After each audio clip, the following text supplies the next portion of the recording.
Hello, and welcome to the Great Movie Podcast. I am your one of your co-hosts, Caleb, and this is Noah. Hey guys.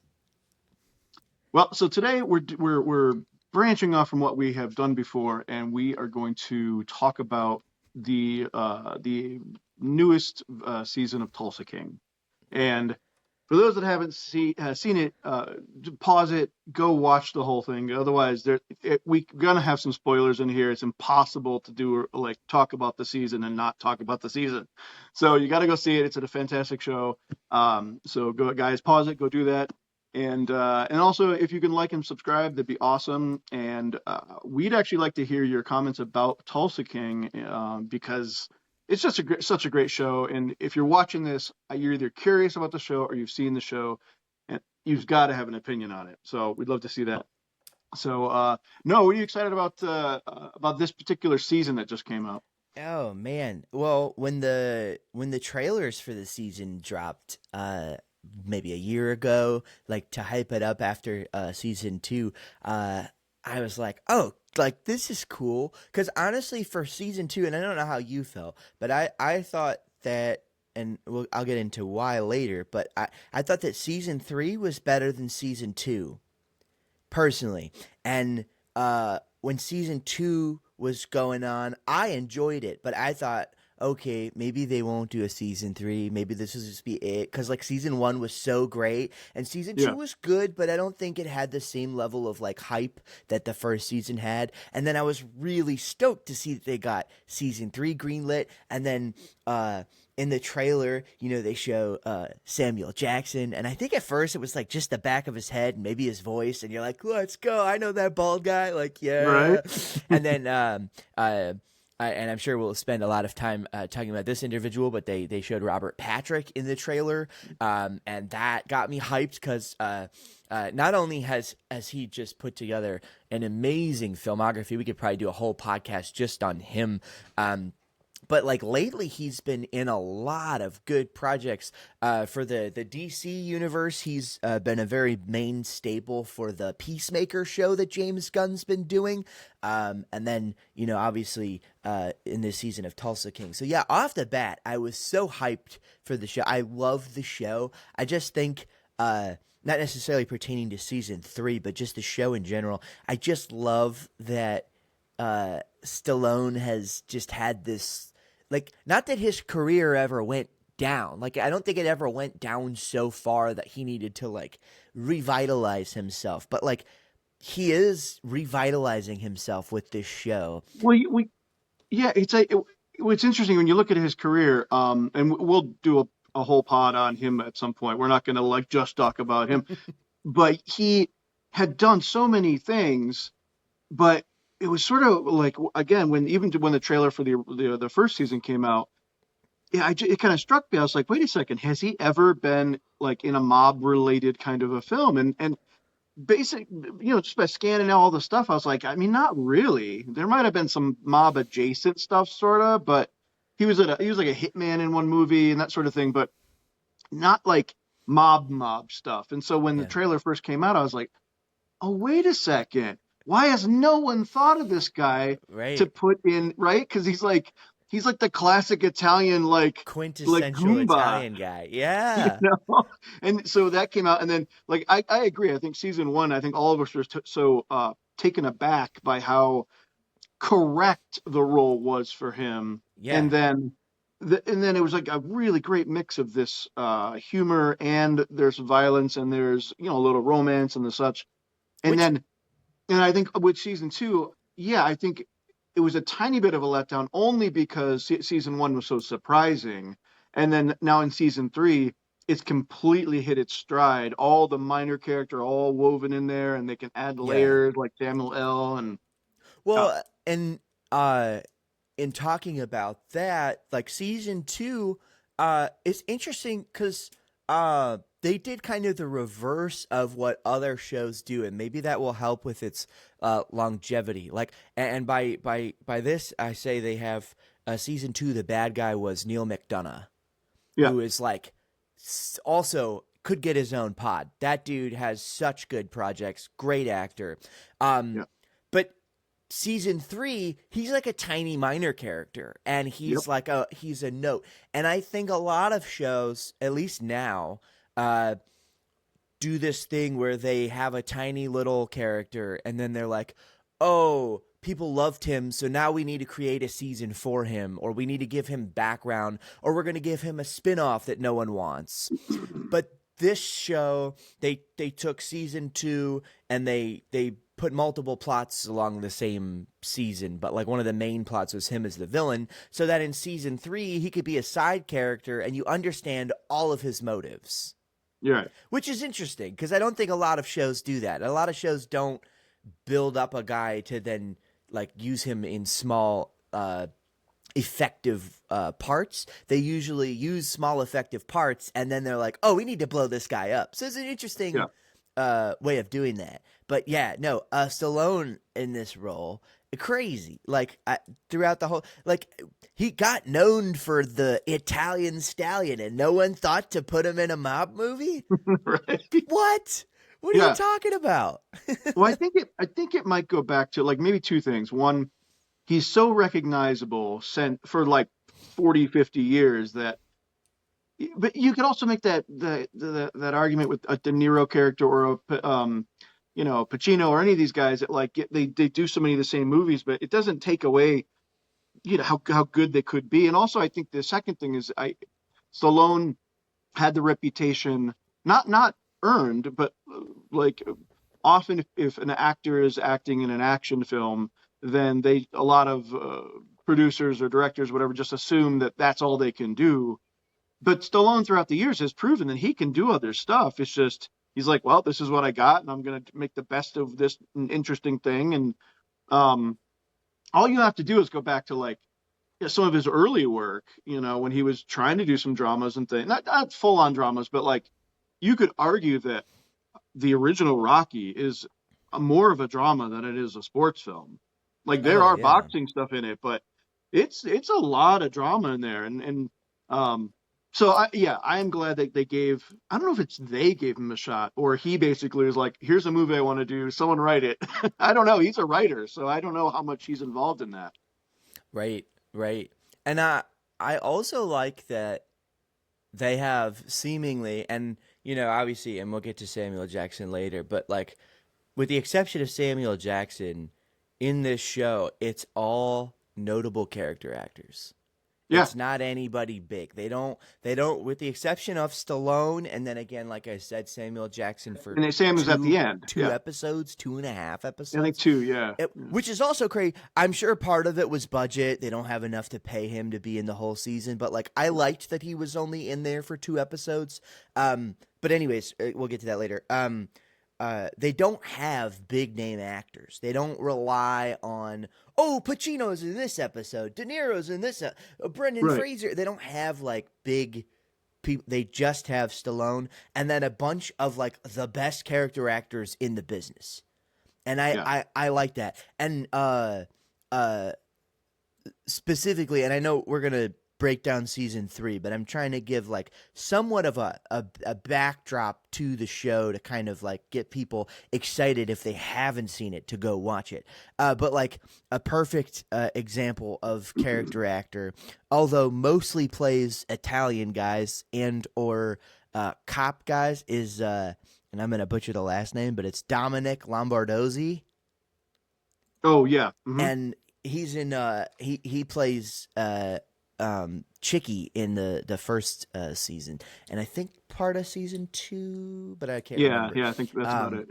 but he's he got really big acclaim and did really well in The Wire, and then countless other things. But they just throw these little guys in Yeah. these great parts to fit so well chemistry wise with Stallone. They found I I do wonder if that has maybe more to do with Stallone than even the casting director. I don't know this, but um, Stallone knows everybody, and he's like everyone knows him and loves him, and so it's very possible he's worked with all these people before in other projects, and he's like, I've always wanted to work with you on this, and you are who I thought about when we were in the writing room. and who It doesn't could, want to I don't work know, it with could be. Stallone?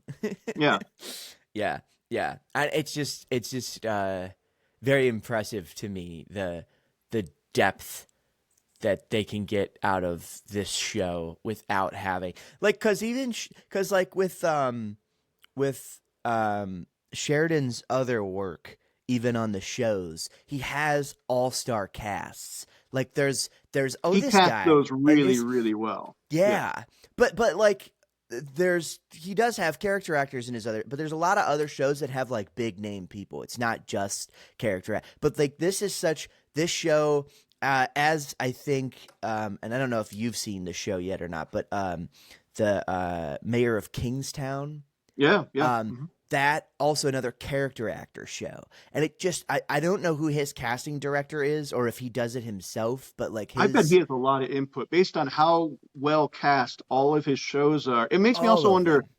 if, and this goes back to some other podcasts we were talking about how you have X budget and you have X amount of money for an actor or whatever, and like you said with Samuel Jackson, like the one of the films that I only worked in a couple of things, but the primary one, uh, we had a chance. We knew a guy who could hook us up and get James Caan to work on the film, and Okay. like we got the contract information, and it was like I can't remember exactly. I think it was like $100,000 for like 5 days of work or 3 days of work or something like. It was like a lot of money for a guy who's now considered a character actor. He's not even a primary, and so I wonder if when Taylor, Sheridan, and when they're putting together like, okay, well, here's our budget. Who are the best character actors we can get for a reasonable price? And these guys just know and the people are like, we'd love to work on your show, Taylor, and Sly, we'd love to work with you. So like, I'll take a slight discount or whatever. It could be something like that because now Sheridan has the track record that people know his stuff is going to be a hit. Like I'm going to add that I just watched. I'm 4 episodes into Landman, and Oh that yes. again is so excellent and so well cast. But again, I think now people know, oh, Taylor Sheridan's giving me a call. I should take this call and maybe take it seriously. Yeah, 100%. And just as a side, just to look it up, uh, the casting directors for Tulsa King are Wendy O'Brien and Meredith Tucker. Wendy didn't seem like she had done too much, but Meredith has casted for White Lotus, for Ray Donovan, for the Huh? marvelous Miss Maisel, and I think there was and Boardwalk Empire. I think I saw. So That also had I mean, she's I think Boardwalk won for best ensemble like a yeah, couple of years. Yeah. and marvelous Miss Maisel in that show. It's like all character actors. Rachel Brosnahan, who plays Maisel, is now becoming a more of an A-lister. She was Lois Lane in the new Superman movie, so she is getting up. But like the rest of that cast is all uh, little bits and pieces, and it makes sense now thinking about who are in some of those other shows. Because in Maisel, uh, uh, there is a role for someone who is in season 3 of Tulsa King, the great Kevin Pollak. Oh, he's And so I good. figured we could talk about him for a little bit because he Yeah. completely makes part of season 3 how good it is. Yeah. He is the epitome of a guy who now I'm sure there's some indie films or wherever that he's been the star or whatever, but he is the epitome of a character actor that is sort of fine with doing that. And he just has an everyman look to him, but he also has just such a remarkable delivery. Yeah. And him playing uh his role, and obviously we said this before, so I'm not going to say it again. So if you haven't seen the show, spoilers, we're going to be talking about a lot of things in depth for season 3. So pause this, come back. But in this season, he plays, uh, the guy he plays the guy that has the foot on the mob's neck. Well, he's trying to anyways. Yeah. He's the government guy that's trying to get everybody to rat. And Yeah. I when I saw him, I was like, oh cool, Kevin Pollak. I didn't think that they were going to use him more than maybe one episode, and then they Right. brought him back several times, and they made again, and this is all Taylor Sheridan's writing, but they made what is a pretty cut and dry. Oh, he has evidence against the mob, so he's going to use the mob to do his bidding. That's it. They they added so much depth to that little exchange because of you find out later that his partner got killed by the guy he's going after, and it's a whole like revenge thing for him. Just the writing is so good for a character that you could just throw off and go, oh, that's Kevin Pollak. Yeah, yeah. It's the funny thing. Uh, I think I first I okay. So here's a weird little thing. So I think I he first came into my sort of my view as a lover of movies in A Few Good Men. Oh yeah, sure. And what I didn't realize is he is actually he's in two of my favorite kids movies when I was a kid, and I didn't know this. Okay. So one of my favorite films is Willow, and he's Oh in yeah. Willow. Is he Like, really? and I didn't know who it was. So if people haven't seen it, I mean, obviously it came out in whatever the 1980s. He plays one of the little tiny little like miniature people. I don't know. I can't remember Huh. what they're even called. But there's two guys, and they're just like I don't want to say they're hobbits because they're smaller. They're literally like can fit in your pocket, and they're throughout the whole movie, and they're constantly jabbering and making jokes and falling down and causing problems. And he plays one of them, and I had no idea. Um, I can't, like I said, I haven't seen the movie in forever, but when I was doing some research, I ran across a Are you clip. talking about the Dakinis? Dakinis, yeah, he plays the little Dakini guy. Yeah. So I saw him a zillion times watching that movie. And then also he is in Ewok Battle for Endor. What? So uh Is he so really? when yeah, so when he was playing that role in Willow, he that was directed by Ron Howard. And something or other happened, Uh, and um he thought that I can't even remember. Like he did an interview online where he talks about it, but somehow or other he got a call from George Lucas, and he was like, "Hey, do you want to be in the new film that I'm producing or whatever it was?" And Kevin Pollak was like, "Yes, yes, I don't even care what the role is. I want to do it." And so he plays a lot of the voices of the Ewoks. huh. Yeah, so he plays all these different voices. So that's where he really Well, started getting known for the voice work. and that makes so much sense because for those that don't know, Kevin Pollak is traditionally a stand up. He started as a stand up comic and he does some of the best impressions, which, as an impressionist and comic, he is someone that I have looked up to tremendously. He's His incredible. Yeah. incredible. His Christopher Walken is one of the best in the business. His William Shatner is untouchable. He does. Yeah. He got famous doing William Shatner because William Shatner was super big at the time that Kevin was coming up in stand up, and so he was doing his whole bit. Uh, it's I just like it's hard to not do want to do it when I hear like because he does William Shatner, and this is my impression of Kevin Pollak doing William Shatner, Oh, but okay. so this is We're getting really meta. meta This here. is Yeah. meta, but he has this whole thing where he's very over exaggerate, and he does like but he I don't know, he's talking about I like flying a plane or something, and he goes, "There's something on the wing."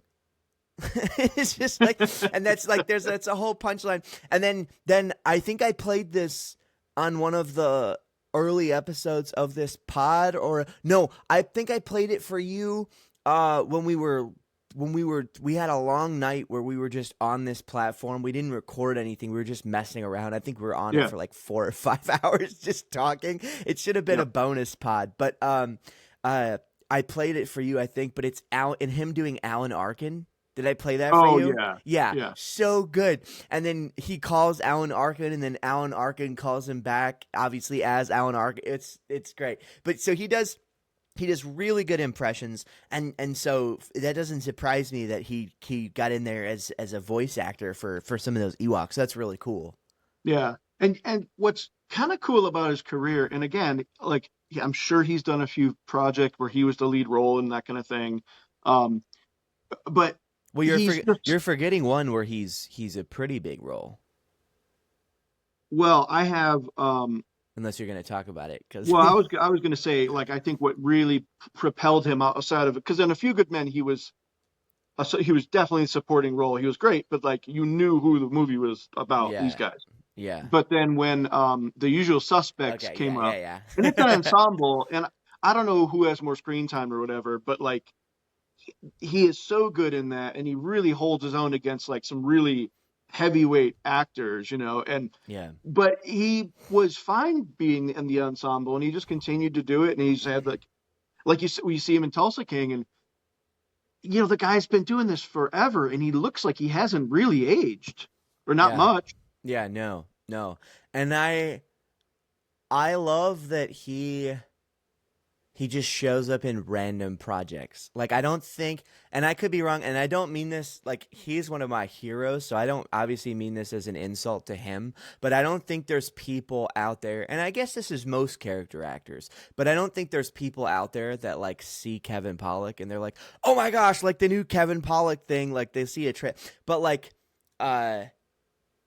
the joy I have uh for seeing him pop up in something like Yeah, I will talk about Robert Patrick in a minute, but Robert Patrick, I see him pop up. I'm like, cool, it's Robert Patrick. Like he's gonna do a right. good job. But like when I see Kevin Pollak pop up, I'm like, let's go, it's Kevin Pollak. Like there's certain he's like I to me he's like one of like the Michael Jordans of the character actor genre of Yeah, just he's on the Mount Rushmore to me of character actors because he fits any kind of role like this. He's not a lot of specifically I talked about it briefly, but Miss Maisel he plays um a Jewish businessman and like he throws a lot of like hokey old man jokes and he throws a lot of like Catskill jokes where it's just kind of like all right, there are a lot of old dad jokes, old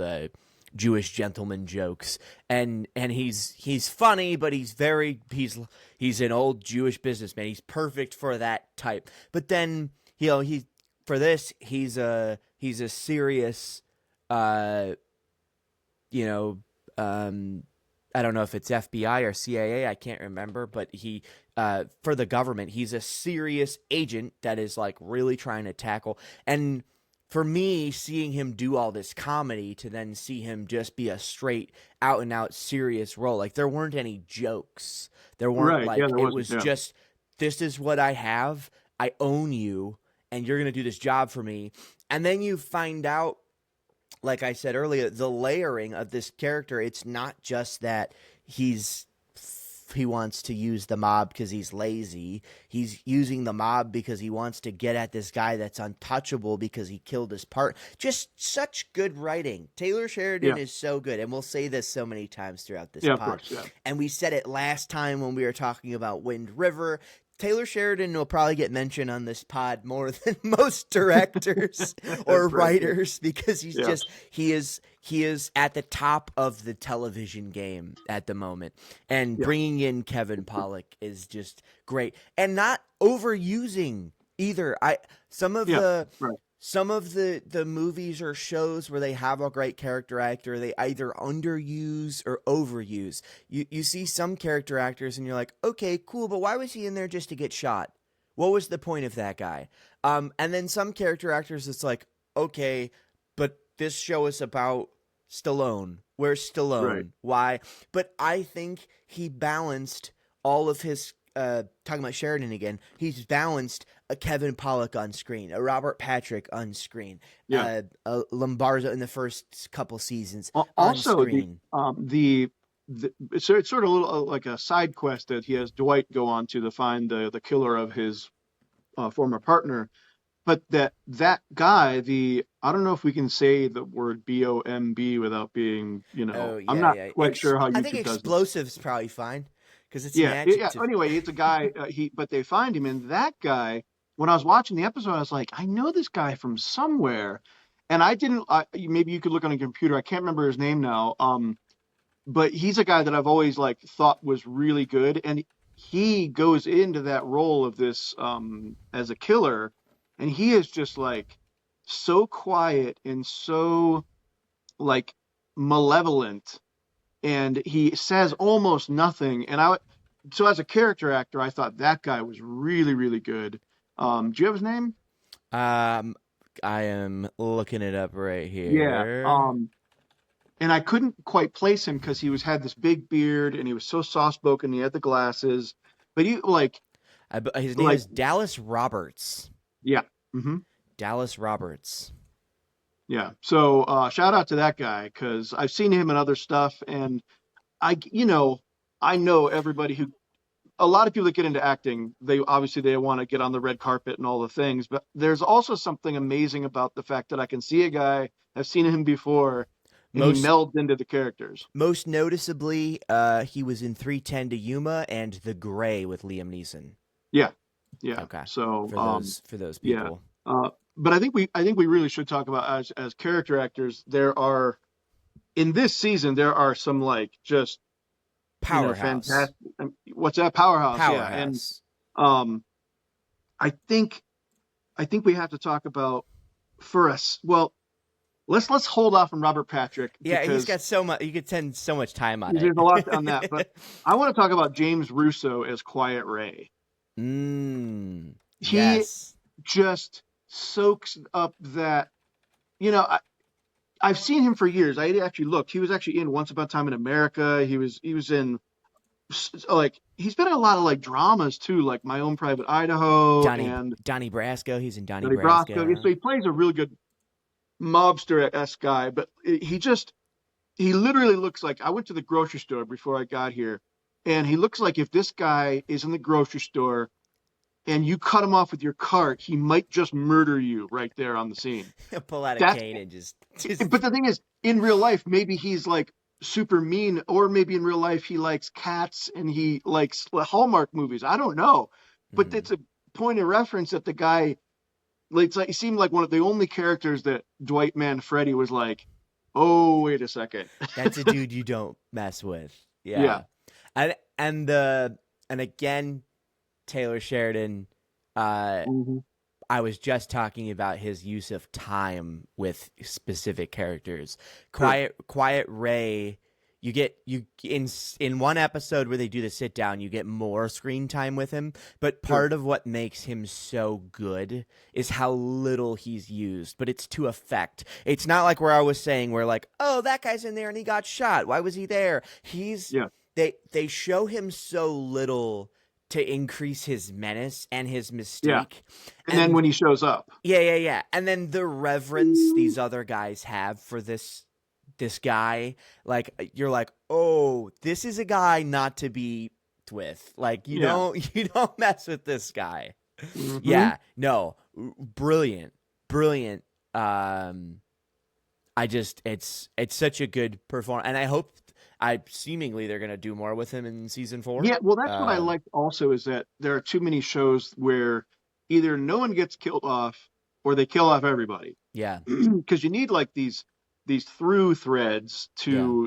to jump into the next scene. Like we're already talking like, is he? I don't know if he's going to show up, but I don't want him to show up because I would be worried for Dwight a little bit because Yeah. there's a Yeah. reason he's called Quiet Ray, and I don't think it's for a good reason. Like, No, if you don't hear him, that's not a good thing. right? Yeah, yeah. Yeah. And Um, yeah, I love that they've built in uh, again the levels to this show as a simple like the reason I think this show is so brilliant, and I think season 3 really highlights it so well, is that it's a fun show, yeah, it is. but for it being so fun, there are so many layers to the writing. There are so many subplots that don't come off as soap opera-y. Because there's a Yeah, lot of fun shows where the subplots are dumb and they're yeah, dopey and they don't make sense and you don't care.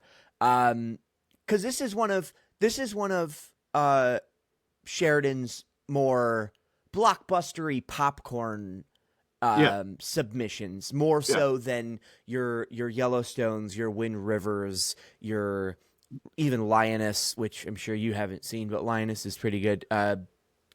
Even Mayor of Kingstown, it doesn't take itself too serious. There Right. are literal jokes in every episode. They're craft, they're written, but the subplots are still valid. They're still great. I don't. There's not a moment. Season 2 maybe there were a couple, which is why I think it's less than season 3. But season 3, there's not a moment where I'm like, okay, cool, but can we get back to Dwight?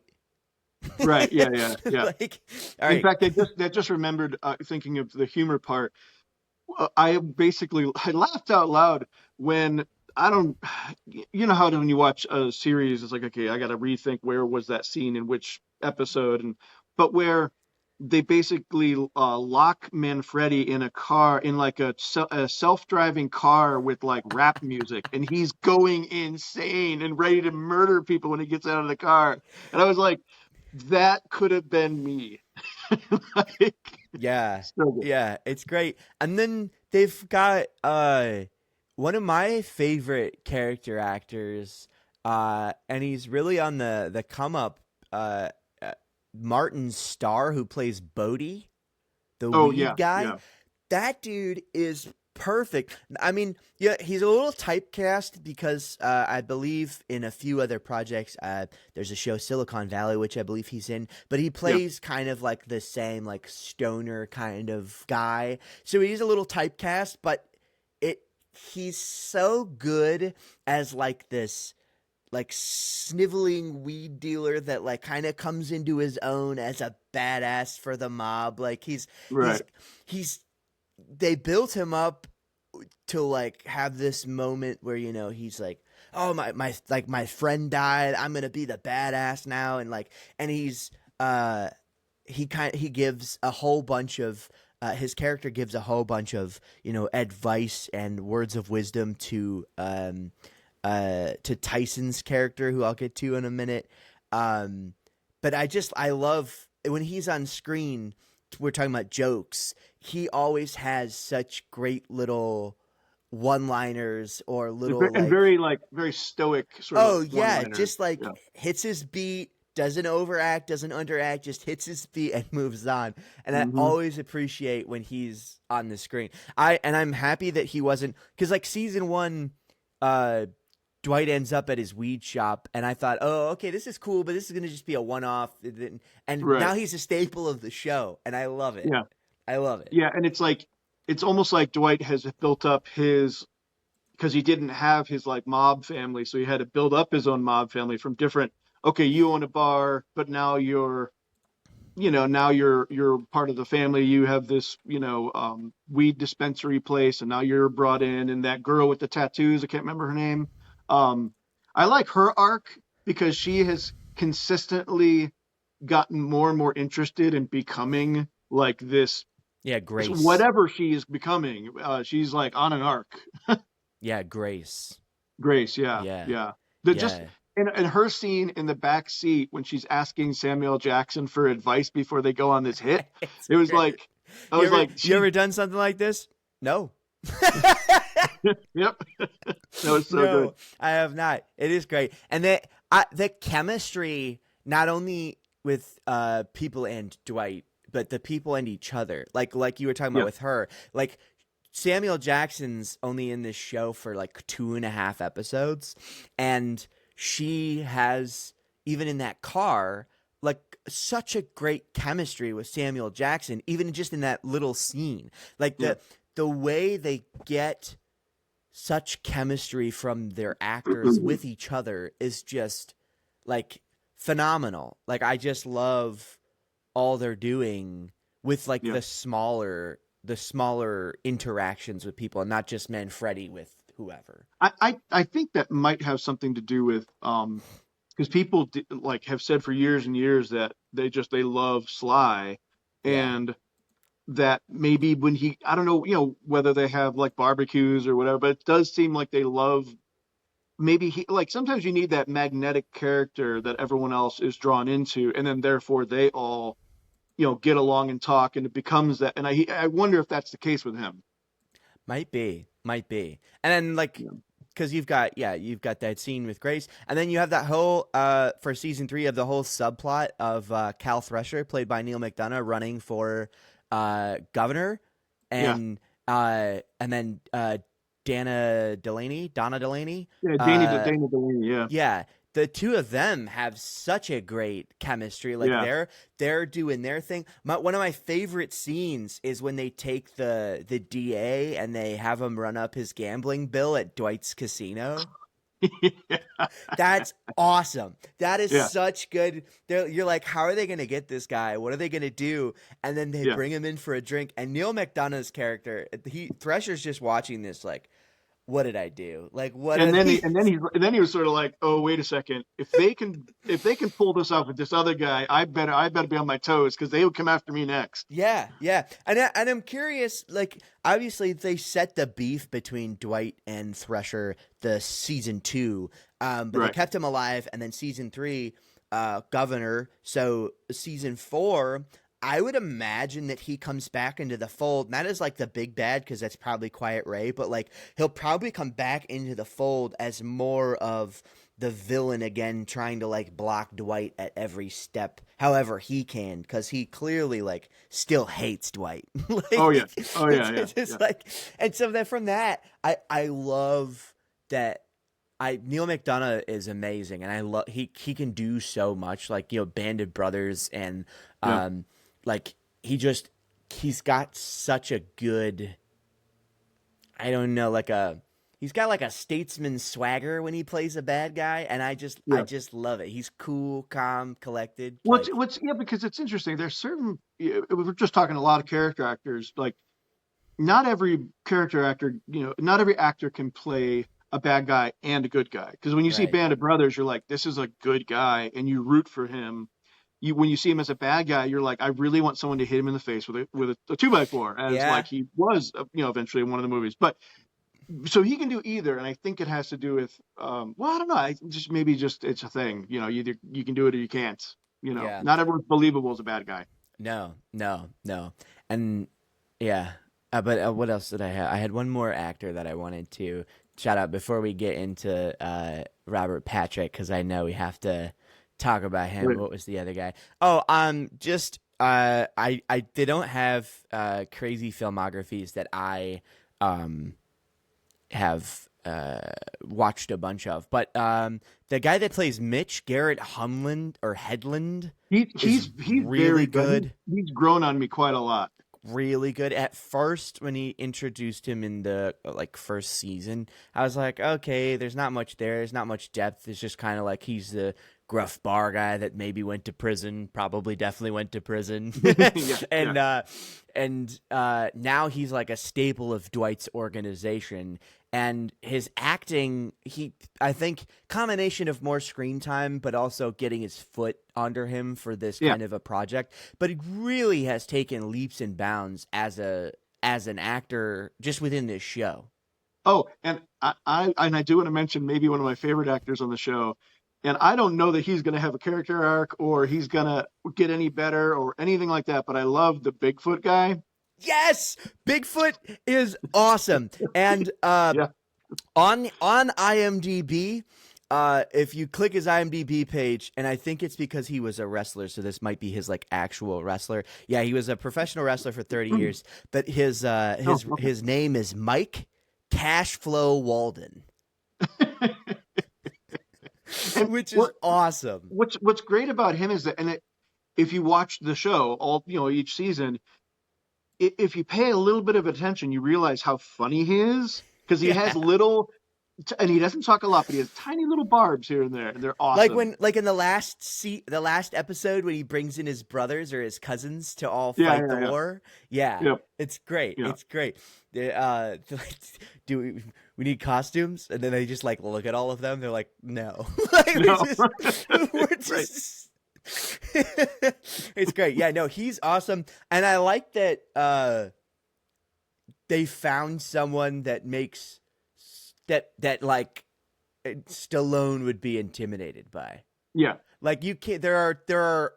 Stallone's a big dude. Like, and if yeah, he's like not even in person, just on the screen, he's a big persona. So to find someone that can be his bodyguard, where you're not feeling like Stallone could beat up his own bodyguard, exactly. Yeah, yeah. is Well, that's important. that's the problem, and I don't know that this has happened, but like if like they have different physiques because Stallone isn't a super tall guy and like The Rock is, but like it wouldn't make any sense if there's ever a movie where he was in and he had a bodyguard and you're like, well, that's kind of Yeah. pointless, really. I Why? mean, Yeah, exactly. Like I would never believe a movie where The Rock played the president of the United States because you yeah, have all no, these little white guys surrounding The Rock. yeah, It's like, right, yeah, what are those guys doing?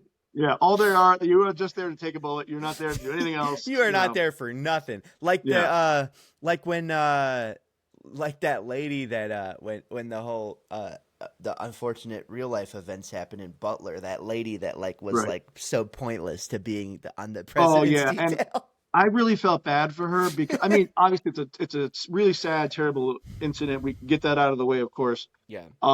But yeah, I felt really bad for her because like I'm sure she wanted this job and I don't know if she worked her way up because it seemed like she might have been like placed there because like you'd think again you'd have like big, fast, muscular, people guarding an important person as they Yeah. usually do. Yeah. But I felt bad for her because I was like, oh, this lady, like, she looked like a little girl, really. And I just, Yeah. so And it's hopefully she just got assigned to where she's the best and she didn't have to deal with too much grief from that. But you yeah. said, but that's exactly the thing. Like, But it, it's in a great movie, we wouldn't casting. believe that. Yeah, because I've seen some movies where it's like, really, like this guy's Yeah. like, why does he need like a bodyguard? Like he's Yeah. not. Right. Yeah. Yeah. No, no. And then Mhm. I want to shout out as well, Jay Will who plays Tyson. Tyson. Yeah. Uh, Yeah. Tyson's a great character. I thought for a while that I would either get annoyed by him or he would not have any depth or they wouldn't really show much with him because they like when the show first started, it's Stallone and I was like this is going to be all Yeah. Stallone heavy. He wouldn't sign on for a project if it's going to be like screen time's not going to be there. And Stallone's in it a bunch. Like he's Sure. probably Yeah. has the most screen time. But I was very happy with again what they've done with the small little arcs of these side characters. Like Yeah.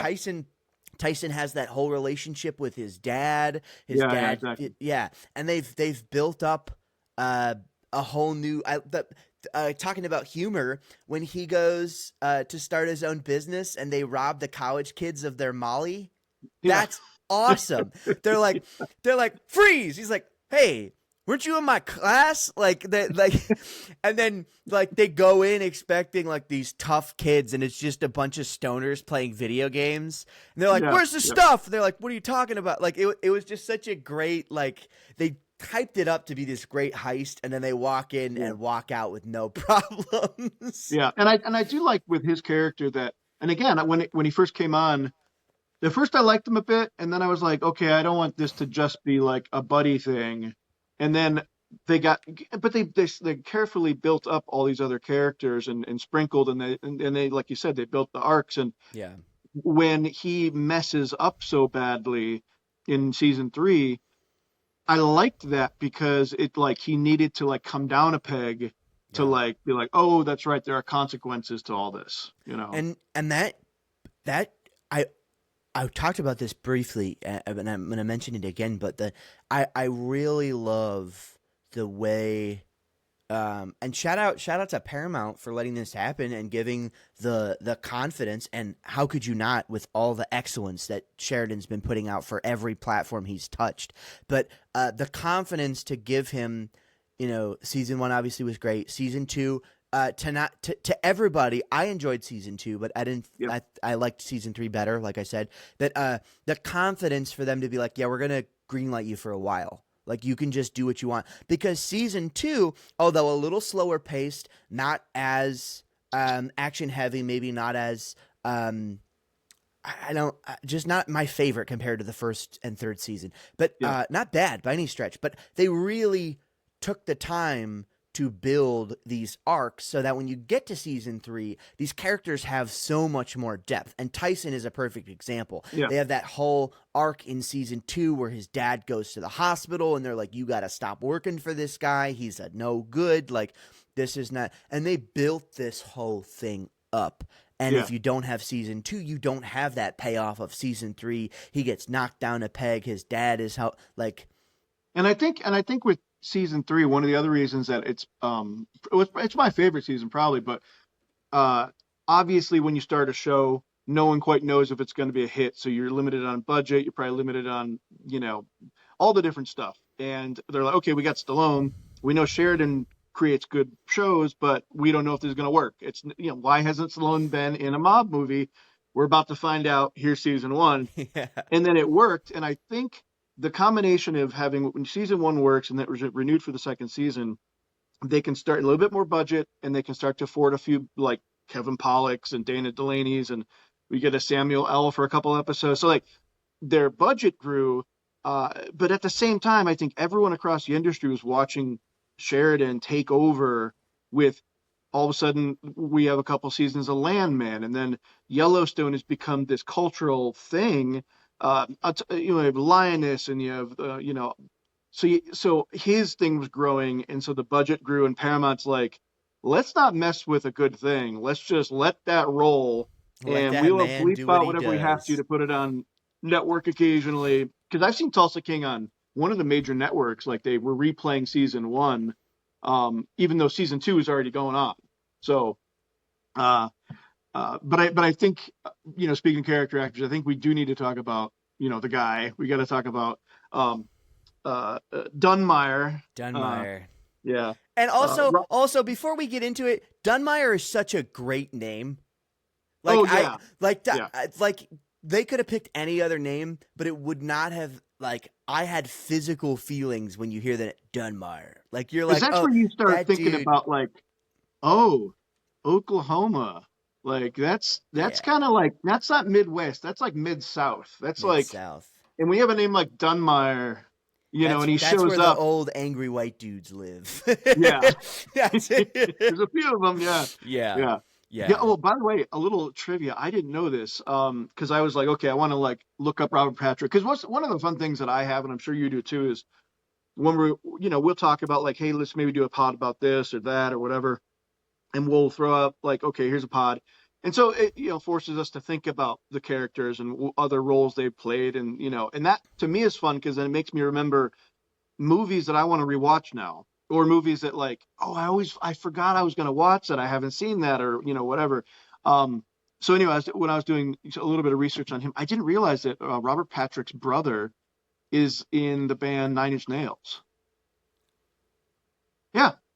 Wow, I did What? not know that. That's so cool. I don't really listen to them now. Like I still listen to a little bit of when Trent Reznor does soundtracks, and he's an amazing soundtrack, kind of guy. And for those that don't know, he did the soundtrack to The Social Network. I think he has won. He's won several awards for his soundtrack work, but back in the day, I mean, I think Nine Inch Nails is still around, but in their heyday, that was when I was in college, and I nearly got. I was a DJ in college for a few years, and I nearly got kicked off the radio for playing a Nine Inch Nails song, and yeah, so I'll just leave it at that. Also, not to mention, Nine Inch Nails is probably the wildest. Like they're probably the only band where they have a song where a cover of their song is more famous than their actual song.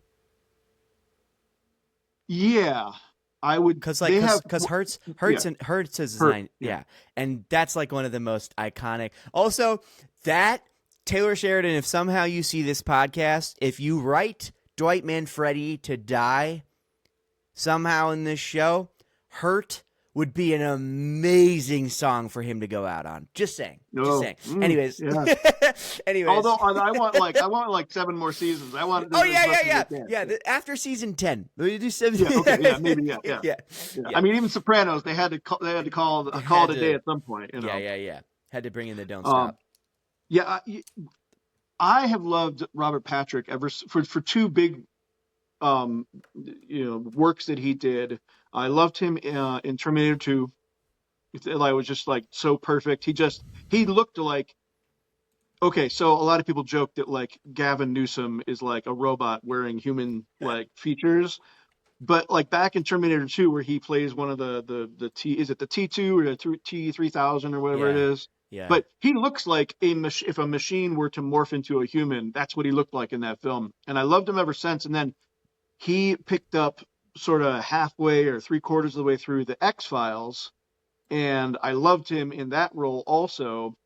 That was when David Duchovny kind of like was starting to step away a little bit to do other projects, which in retrospect, and I get why actors want to do other things, but like he just in a way just always should have kept doing that show because no one has he has never found another role. And like people can talk about some of the movie TV shows that he's done since successful, but not like that cultural thing that happened. And maybe they just start to run out of ideas. Maybe I don't know, but Yeah. yeah, Robert Patrick. What was the first thing you saw him in? Oh man. I probably his very small blink and you miss it role in Die Hard 2. I Heart Two. Yeah, that's right. Yeah, Yeah. yeah. I don't know if there was anything else. Let me pull up his filmography because if I can scroll back far enough, I might find something. But But do you have? he consistently, I mean, granted, again, he's a character actor, but he consistently pops up in like he also worked with Stallone in a movie called Copland back in the day. Oh yes, Copland's So great. they do know each other. Um and again, he's been around since what was Die Hard 2 1980 Die Hard 2 is 1990. it was 1990 Die Hard Yeah, 2? yeah. Okay.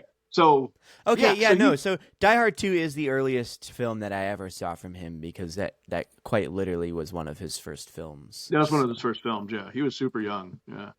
Um but he had a cool spot in the TV show Reacher. yeah. Yeah, You know, he had a small part in The Sopranos. he's uh he's honestly just all over the place. He has one of those faces and I think you were talking about it briefly, but By the way, people, that there's like wind gusts of like 60 miles an hour right now, and like the building just shook. So I that's heard what it. That's crazy. captured my attention for a second. Jesus. Oh man. Uh Robert Patrick and I think Terminator 2 has a lot to do with this, but he has one of those un like every time you see his face, you recognize him immediately because it's very just like it's a weird face. Like nothing no like no shame to Robert Patrick cuz he's got a great career and he's happy, I'm sure. Yeah. But he's got such a strange looking face. His I think it's something with his eyes. Yeah, I don't know. they're a tiny bit squinty, and he's had the Yeah. same haircut since Terminator 2. Oh yeah, just spiky Just up front Yep. and it yeah. But him in this show anyways talking about his appearance it's just you can't miss him. Every time you see him you're like, "Oh, Robert Patrick, let's go." Right. Um And in this show, like what's great about his character is that he's so menacing. mm, Just again, like we've said, like not everybody can play a bad guy, but he just owns it so much that it just seeps into him that it's like he's yeah. willing to like burn an entire person's house and people down to sort of prove a point. I mean, Yeah. it's They made him completely unsympathetic and undesirable. There was nothing in his character that was good yeah, or wholesome or like and there was not even a love for his son. you're Like right. that Yeah, they did that whole scene where they were like you can either exchange what you took for us or a son. I really thought that he was just going to say, "Hey, just shoot my son. It's all good." or do it himself. I mean, again, spoiler alert. Like he doesn't shoot his son, but there's a minute where I was like, oh, he might drop that axe into his son, and that'll be the end of that. He and then there was one there in one of the scenes towards the end of the season where is it Joanne or Joanna? I can't remember. Uh Joanne, I believe? Well, either way, she's kidnapped and she says one line that like really you could tell was forcing him to self-reflect, and he quite obviously never ever wants to do it because he explodes in rage, because someone pointed something out to him that no one in his circle would ever say to him because they're so afraid. Yeah. And I just thought the way he pulled that off, that was when they were eating dinner together. Okay. Okay. Yeah, I Yeah. do remember that scene. Okay. The other thing I thought was interesting about him is how just like I don't know how, like, and I just said like he had no remorse, but the way his character was written that way. But the way he portrayed it too was just like you saw nothing behind the eyes. It was just I am the man. This is what I do. Like when he get put in prison and he was the security guard was like, "Hey, I'm sorry about this, Mr. Dunbar," and he was like, "It's just a system. I'll be out." Like he Yeah, does not care, and they picked such a great grizzled actor. And they also, I like, again, shout out to the casting. I like that they didn't pick someone who is beloved. Not that Patrick doesn't have people that appreciate his work. We do, obviously. right, Um, yeah, but they didn't pick, like I don't know, like a Harrison Ford type where you're like, oh, I love that guy. Like you're right, secretly yeah, rooting for him, even though he's a POS. Like they picked a guy who you're like, yeah, no, screw that yeah. guy. That guy's loathsome.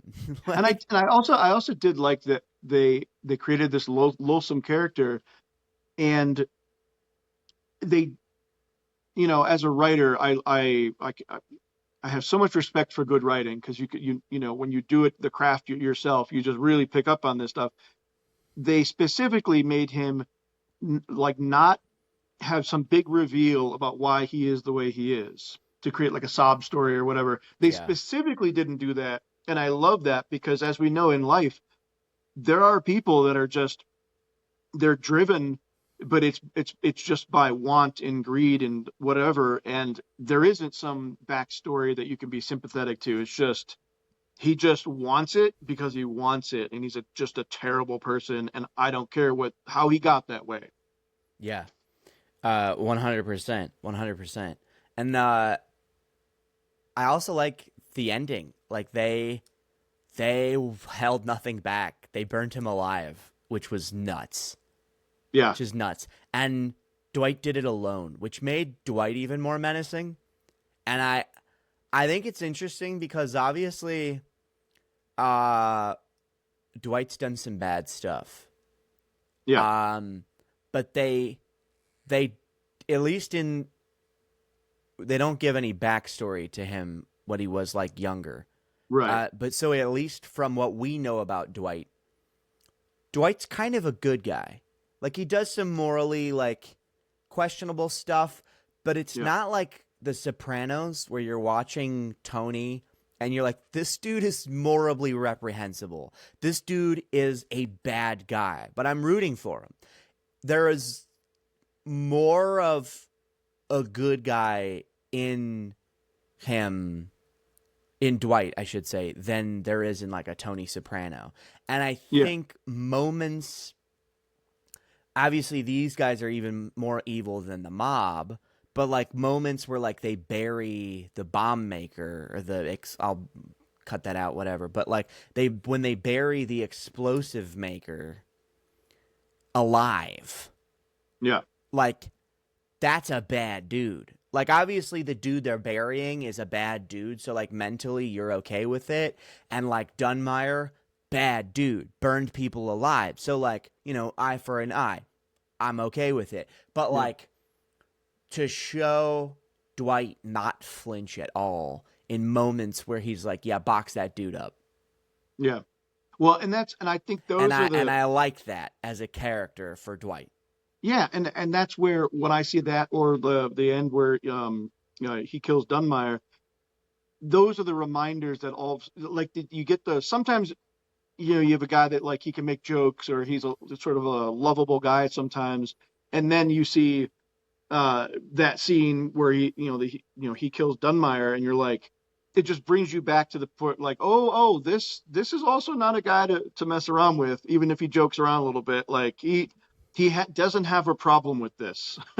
And I hope and I don't think it's the tone of the show because obviously I'm not comparing this to The Sopranos because The Sopranos is one of the greatest, if not the greatest show of all time.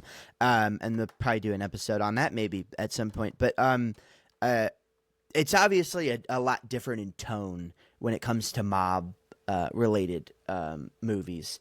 Um, but I hope that maybe even for Quiet Ray, if not for Dwight, that they show why these dudes are like arrested. Why these dudes are maybe not Dwight because they've built him to be kind of like the protagonist, even though he's like in a moral society, he's an antagonist.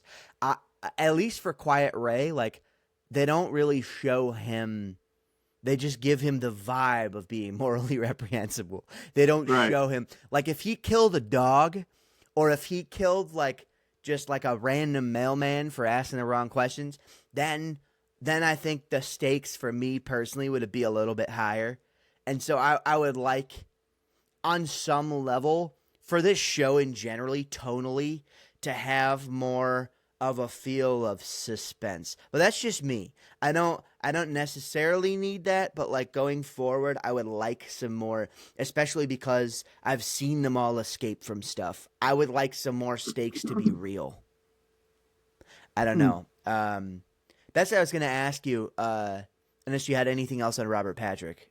No, no, not really. Okay. Before we get to Samuel Jackson, because we should talk about him, it'll be brief, but also have some news on Samuel Jackson. But I wanted to ask, is there anything you don't like about the show? Because we've been very complimentary, and I love the show. But is there Yeah. anything that you're like, I wish they did this a little differently, or I just flat out don't like this, or like a character? Because like giving it fair coverage, I feel like if there is something, we should talk about it.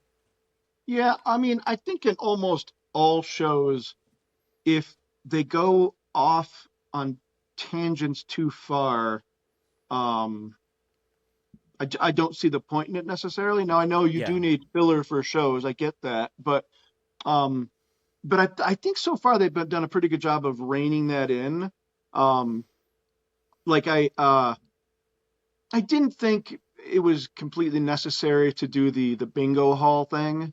Um, Now, sometimes as a writer, you need your characters to go from point A to point C, and you got to use point B as the vehicle to get them there. And maybe they wrote that in because we need to do this. How are they going to do it? Let's have a scene about this. Oh, it's funny. Let's put a bingo thing in there. And it was kind of funny, but you know, generally speaking, on shows where they if you can rein those in a little bit, I think it's good. And I think they've done a good job with it. But those are the only things that when I see those kind of scenes, I just feel I know they're a filler scene right away because it's Yeah. like that doesn't do much, but it also doesn't bother me because it's like it's a short scene and that's fine, you know. Yeah. Um, I think there's probably something that was sort of annoying to me, but um, I might have to rewatch it or with the highlights or something like that. Yeah. Um, but but yeah, let's talk about Samuel L. because I think he was he like we said he was only in a couple episodes, so there's actually not a ton to talk about with him aside from the fact that um I did see this online a little bit that people were like, well, the only reason he's in there is to introduce him because they're going to do a spin-off show called I think they're going to call it Nola King. It's called Nola King, Yeah. and they start production in February.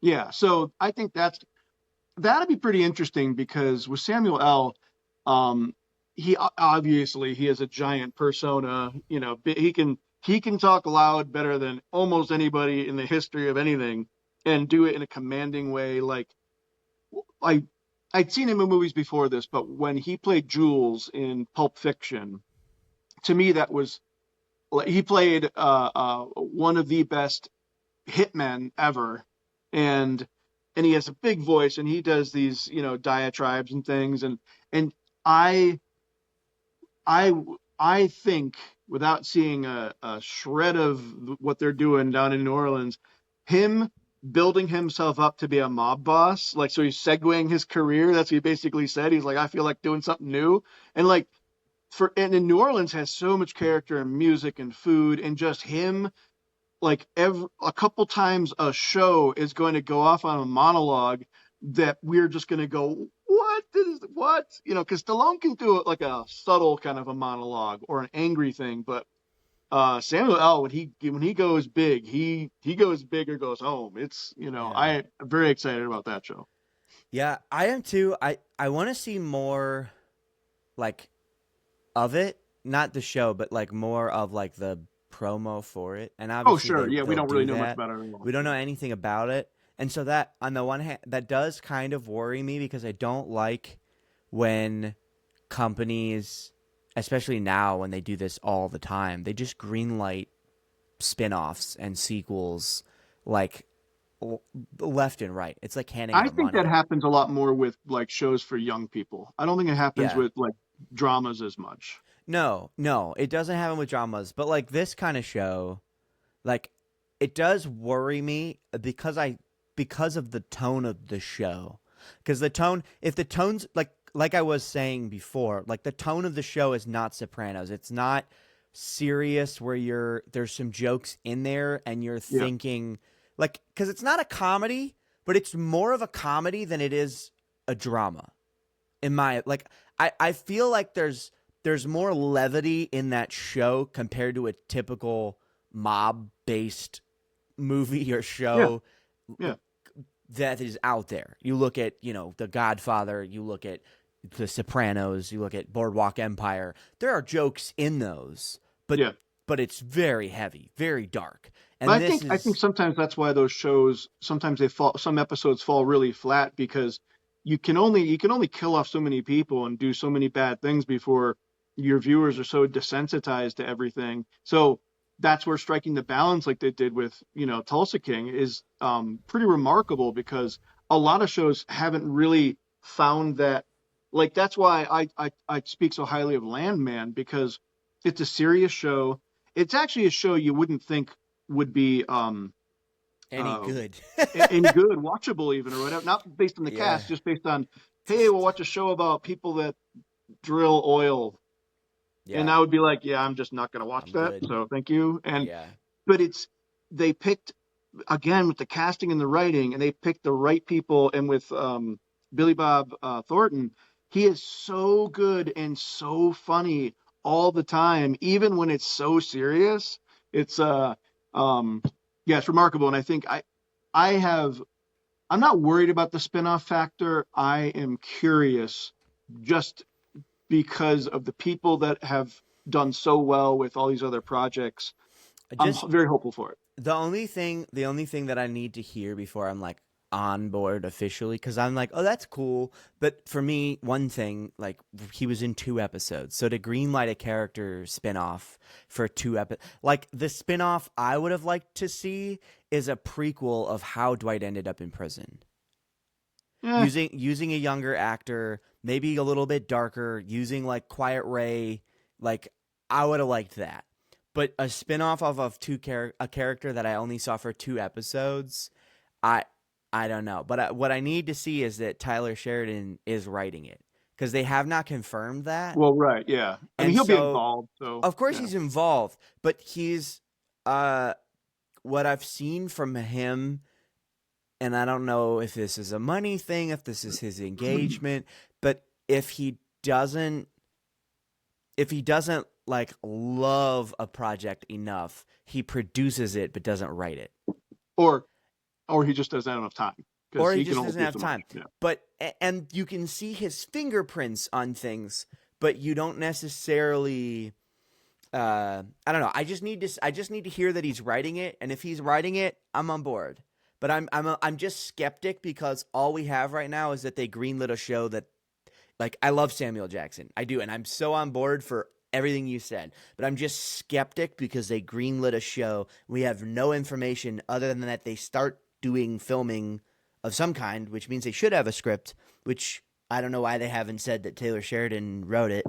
That makes me a little nervous. But I don't know. I'm just saying. I'm not nervous at all. Okay, cool, No, cool. well, I just but say also it's here's how like okay, like as a writer, we have way more ideas than we have time to write or whether it's a book or a screenplay or whatever. And yeah. so my guess is that when they put out a product that was a mix of comedy and mobster and the southern Midwest sort of it's like we don't know if this is going to work. Taylor's like I can see how it's going to work. And then when season 1 did work, he was probably like I would love to do the same thing but in a completely different area with completely different actors. He probably didn't have Samuel L in mind. He probably was just like Yeah. This is a story I want to do something about New Orleans, because he does jump around to different areas, Yeah. and um, so he'll be involved, and granted, not everything works like, there's a hierarchy of how shows are. Oh There's a yeah. reason there's a rating system, and Yeah. who knows if it'll be there. A lot will depend, I think, on the casting, Oh yeah. but I'm pretty confident that's going to be good, and it's a great location. You got Samuel L. Um, will Samuel L. want to do multiple seasons? That I don't know. It could I just be a one season thing. I think I would almost have more faith in that. I would almost have more faith in the integrity of like the how good the show would be if he was like, I'm signing on for 8 episodes. You can do whatever you want for 8 episodes, and give that character kind of like the holy send off. Because like Yeah. it's so weird because like I don't think I've been as attached or as excited about one character being in so little screen time in a show in a long time.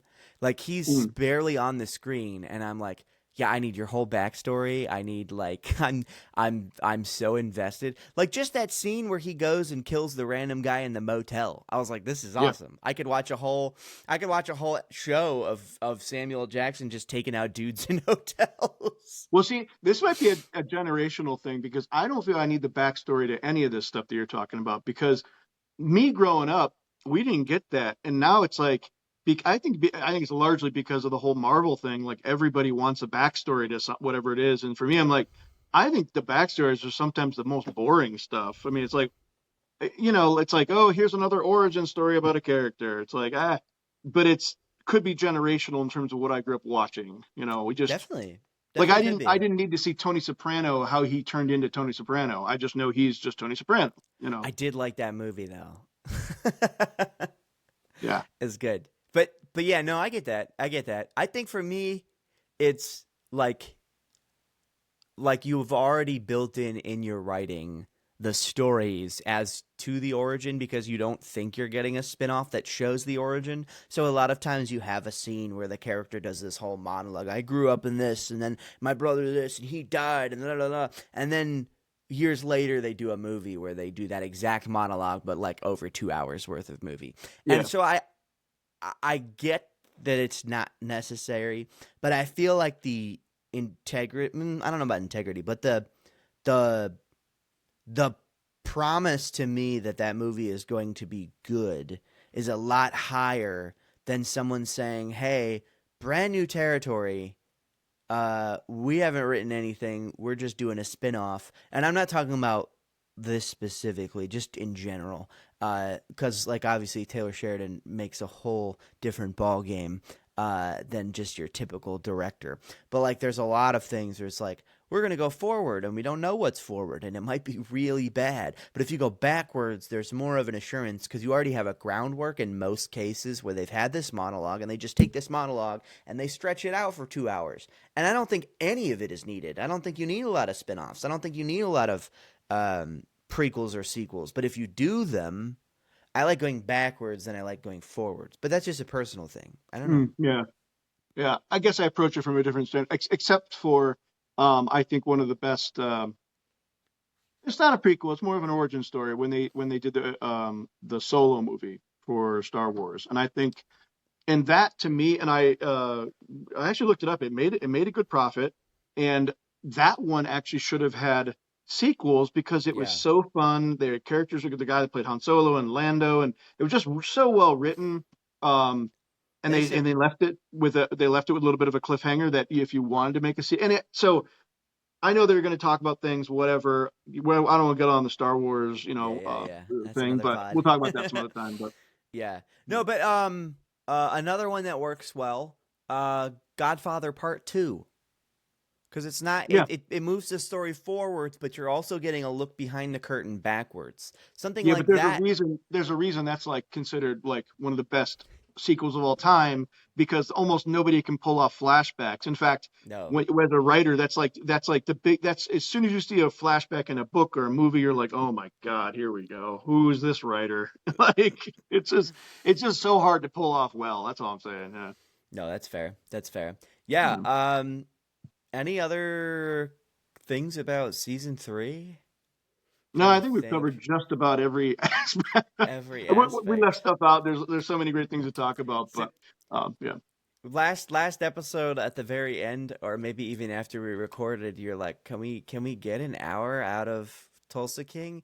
And we this is now our longest recorded pod at an Right. hour and 15 minutes. So I Hmm. think we can. Yeah, yeah. I think my doubt was misplaced. Yeah, That's great. That makes me think some of our other topics might not have been as fleshed out as they should have been, but yeah, yeah. Oh, but, yeah, maybe. yeah, definitely liked season 3. I think it's solid, Yeah, and I'm excited for season 4 and then Nola King apparently. yeah, So yeah. that'll be good. Cool. Um, Thanks for watching, everybody. This has been another awesome episode of the Great Movie Pod. If you made it all the way to the end, comment down below, NOLA, so that we know that you made it all the way to the end. That is a Yeah, thing I right. like to Yeah. throw in there. Uh, Hmm. we told you before, but we'll tell you again. Make sure to like, subscribe, do all that good stuff. And I should have mentioned this at the beginning, and that's all right. I didn't. I'll mention it next time. We do have an Instagram channel now, so if you want to go over and follow the Instagram, it is the Great Movie Pod at the Great Movie Pod. That's really really cool. Started that up, so we'll be posting short clips like we have been on various platforms of the pod for you to watch. And this should be coming out Friday. Yeah. So enjoy. Cool.